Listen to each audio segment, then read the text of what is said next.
అవినీతి. సమాజం ఒక అడుగు ముందుకు వేద్దాం అనుకుంటే 10 అడుగులు వెనక్కిలాగే ఒక మహమ్మారి ఈ అవినీతి. అలాంటి అవినీతి గురించి ఒక చిన్ని కథ మీకోసం.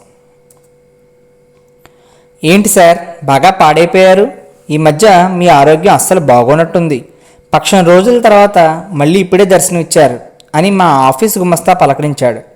సిక్ లీవ్ నుండి రాగానే బాగానే ఉందయ్యా, చిన్న వయసులోనే అన్ని అంతస్తులు వచ్చేసాయి, ఏం చేస్తాము అని కూర్చున్నాను. అక్రమాస్తులు అంతస్తులు పెరుగుతుంటే ఈ అంతస్తులు రావేంటి మరి అని గుణుక్కుంటూ వెళ్ళిపోయాడు. నాకున్న శాపం ఏంటంటే నాకు వినపడలేదని వాడు అనుకున్న నా పాము చెవులకి ఎవరు తిట్టుకున్నా వినపడపోతాయి.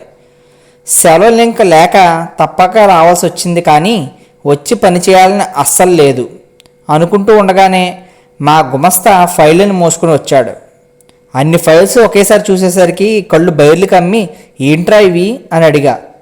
మీరు రానప్పుడు జనాలు అర్జీ పెట్టుకున్న ఫైల్ సార్, మీ సంతకం కావాలని ఫైల్స్ ఓపెన్ చేయబోయాడు. పచ్చదనం ఉన్నవి ఇక్కడ ఉంచి మిగతా పక్కన పాడాయి. పచ్చదనం అంటే పచ్చనోటు అని మా కోడివాడు అన్నాను నిర్లక్ష్యంగా.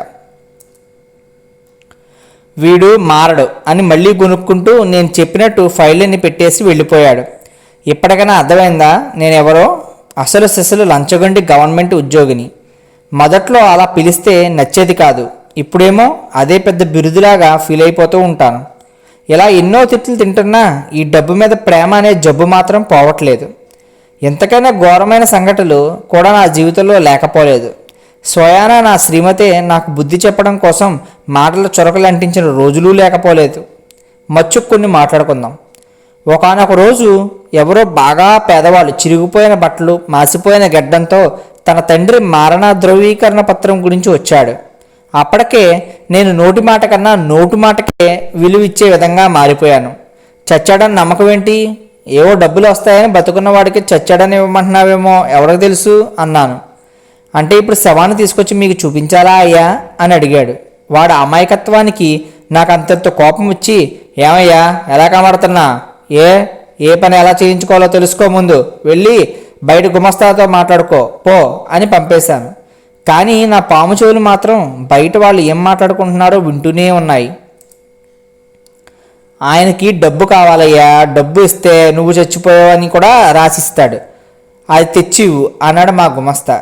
మా దగ్గర అసలు డబ్బులు లేవయ్యా, కర్మకాండ కూడా అప్పు చేశానామయ్యా, ఏదో ఒకలాగా మీరే పెద్ద మనసు చేసుకుని చూడండి అయ్యా అని వారు ప్రాధేయపడుతున్నారు. మా సార్ దగ్గర అలాంటివి కుదరవు, రాయిలా మారిపోయిన గుండెది, మీ కన్నీళ్ళకి కలవదు, డబ్బుతో అభిషేకం చేస్తేనే మాట వింటాది, వెళ్ళిపోండి ఇక్కడి నుంచి అని చిరాగ్గా చెప్పాడు గుమస్తా. అది విన్నాక ఆ పిల్లాడి తల్లి వీళ్ళు సవాల్ మీద చిల్లర వేరుకునే రకాలరా, పోదాం పద అని తీసుకుని వెళ్ళిపోయింది. ఆ మాట విన్నప్పుడు బాధేసింది, కానీ పచ్చనోటి పవర్ ముందు ఎంతోసేపు నిలవలేదు.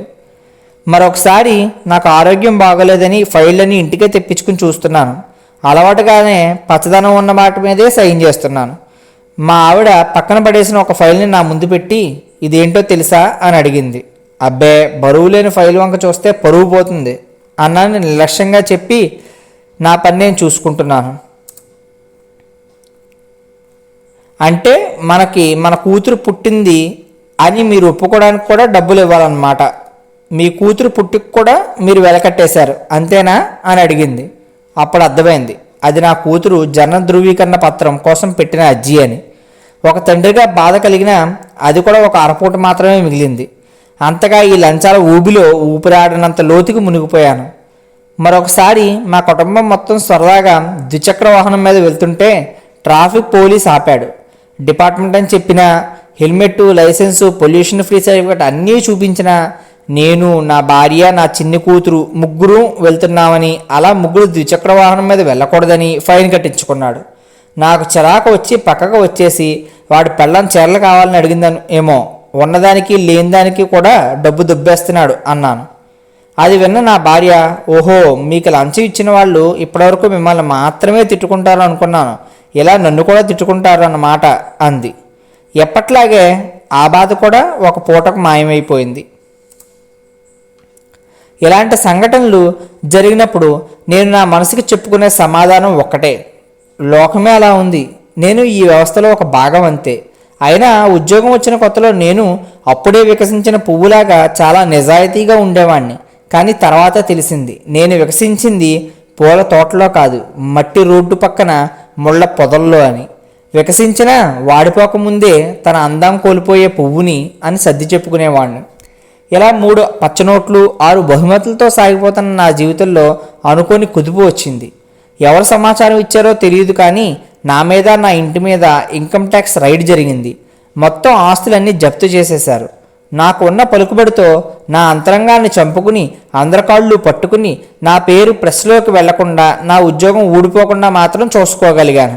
ఎంత బ్రతికి ఇంటి వెనక చచ్చినట్టు ఇలా అందరి కాళ్ళు పట్టుకోవాల్సి వచ్చిందన్న బాధో, ఇన్నాళ్ళు అందరి చవాట్లు తిని శాపనార్థాలు పెట్టించుకుని మరీ దోచుకున్న డబ్బు పోయిందన్న బాధతోనో తర్వాత రోజే పెద్ద యాక్సిడెంట్ చేశాను. చావు దగ్గర వరకు వెళ్ళి వచ్చాక తెలిసింది నాతో పాటు ఏమీ తీసుకుని వెళ్ళలేనని. ఒకవేళ చచ్చినా ఒక్కరు కూడా మంచిగా చెప్పుకునేవారు కాదని, ఒక్కరు గుర్తుపెట్టుకునేవారు కాదని అనిపించింది. 2 నెలలు హాస్పిటల్ ఐసీయూలోనే కాలం గడిపాల్సి వచ్చింది. ఆ గదిలో చుట్టూ ముసలివాళ్ళ ఆర్తనాదాలు, అరుపులు, ఆ మెషిన్స్ చేసే శబ్దాలు అన్నీ భయంకరంగా ఉండేవి. కాలకృత్యాలన్నీ అక్కడే ఉండి చేయడం నరకంగా తోచేది. నా వాళ్ళని చూడడానికి కూడా నాకు అనుమతి ఉండేది కాదు.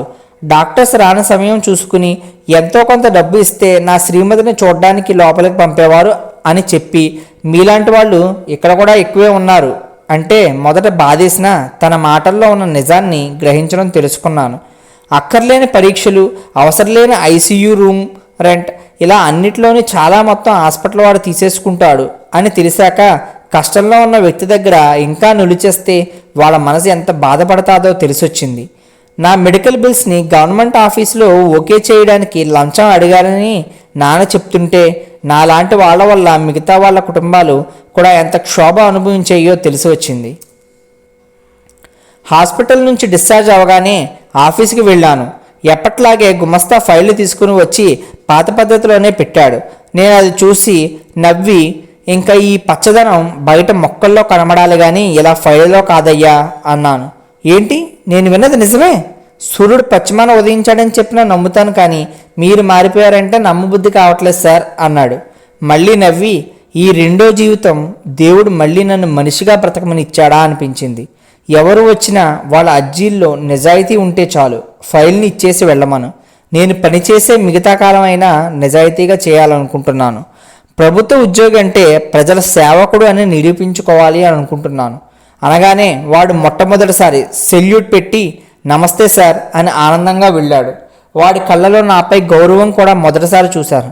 నేను కూడా చెమ్మగలిగిన కళ్ళతో అప్పుడు అడిగిన మరణ ధృవీకరణ పత్రం మీద మొదటి సంతకం పెట్టి నా కొత్త జీవితాన్ని ప్రారంభించాను. Thank you for listening the story. మీకు నచ్చినట్లయితే ప్లీజ్ లైక్ బటన్ మీద ప్రెస్ చేయండి. మీ వాల్యుబుల్ కామెంట్స్ నాకు తెలపండి. అలాగే ఛానల్ని ప్లీజ్ సబ్స్క్రైబ్ చేసుకోండి. Thank you so much.